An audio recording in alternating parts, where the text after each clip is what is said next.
Bismillahirrahmanirrahim. Assalamu alaikum. My name is Hassan and today we are going to apply custom code on specific plugin in WordPress. Before starting work, it's my request, please subscribe my channel. Thank you. Now back to our work. So we are going to add PHP or JavaScript code on specific plugin in WordPress. So this is our WP Hotel plugin checkout page and this is our WooCommerce checkout page. So we are going to apply custom code on specific plugin. Now you see billing detail, first name. Now back to hotel checkout. Again you see first name.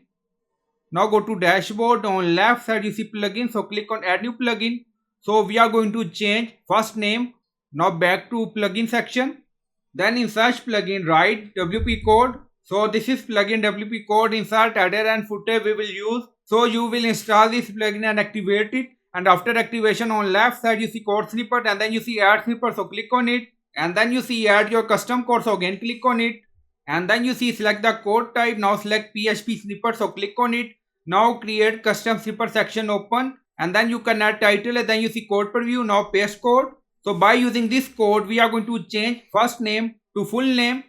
And then scroll down, you see insert method, auto insert location, run everywhere. On top you see inactive, now active, and then click on save snippet.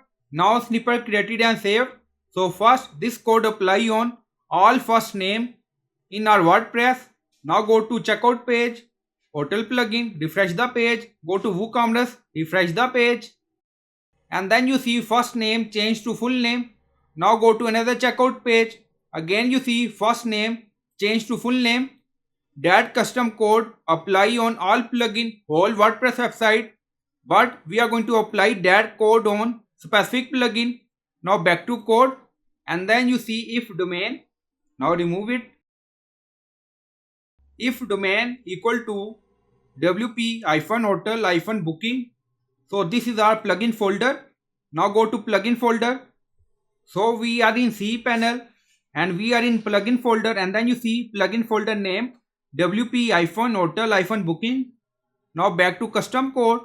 Now you see we are using same if domain equal to this plugin folder name, then this code apply. Now you see bracket close if condition.